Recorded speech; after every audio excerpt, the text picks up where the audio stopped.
വയനാട് സുഗന്ധഗിരിയിൽ വനിതാ beat forest ഓഫീസറെ ഓഫീസിൽ വെച്ച് പീഡിപ്പിക്കാൻ ശ്രമിച്ച കേസിൽ ഫോറസ്റ്റ് ഓഫീസറെ സസ്പെൻഡ് ചെയ്തു. ഫോറസ്റ്റ് ഓഫീസറുടെ ശബ്ദ സന്ദേശം പുറത്തു വന്നതിന് പിന്നാലെയാണ് SFO രതീഷ് കുമാറിനെ വനംവകുപ്പ് സസ്പെൻഡ് ചെയ്തത്. തെറ്റുപറ്റിയെന്ന് സമ്മതിക്കുന്ന SFO രതീഷ് കുമാർ പരാതിയിൽ നിന്ന് പിന്മാറാൻ ജീവനക്കാരിയെ നിർബന്ധിക്കുന്ന സംഭാഷണമാണ് പുറത്തുവന്നത്. സുഗന്ധഗിരി സെഷൻ ഫോറസ്റ്റ് ഓഫീസിൽ വെച്ച് ഈ മാസം 1-നാണ് നൈറ്റ് ഡ്യൂട്ടിക്കിടെ വനിതാ ബീറ്റ് ഫോറസ്റ്റ് ഓഫീസർ ലൈംഗിക അതിക്രമത്തിനിരയായത്.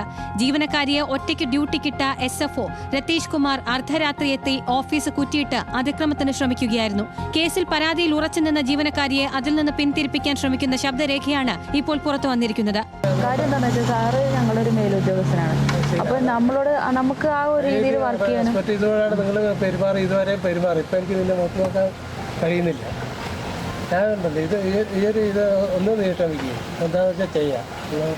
ഞാൻ അല്ലാതെ പോയി കഴിഞ്ഞാൽ അതിന് ഈ ഒരു വിഷയമായിട്ട് വന്നു കഴിഞ്ഞാൽ വേറെ അവിടെ പോയാൽ അതൊരു ഇത് തന്നെയല്ലേ. എന്നിട്ട് കാല് പിടിക്കുക എന്താണെന്ന് വെച്ചാൽ നീ പറഞ്ഞു നമ്മൾ രണ്ടിൻ്റെ ആവശ്യം തീർക്കും.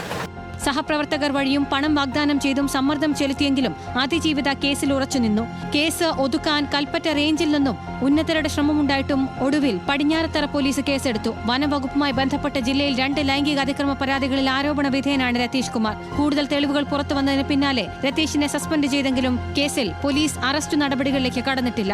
നടപടിയെടുക്കണമെന്നാവശ്യപ്പെട്ട യൂത്ത് കോൺഗ്രസ് കൽപ്പറ്റ DFO ഓഫീസിലേക്ക് മാർച്ചും നടത്തിയിരുന്നു. വനംവകുപ്പിന് കീഴിൽ ജില്ലയിൽ മാത്രമായി 2 ലൈംഗികാതിക്രമ പരാതികളാണ് ഇദ്ദേഹത്തിന് നേരെയുള്ളത്. എന്നാൽ ഇതിലൊന്നും നടപടിയെടുത്തില്ല എന്നത് ഖേദകരമാണ്. ഇതിൽ കൃത്യമായി വനംവകുപ്പും പോലീസും ഇടപെട്ട് നടപടിയെടുക്കണമെന്ന ആവശ്യമാണ് ഇപ്പോൾ ഉയരുന്നത്. ക്യാമറാമാൻ റിന്റുവിനോടൊപ്പം ലിനറ്റ് വർഗീസ്, ന്യൂസ് മലയാളം, വയനാട്.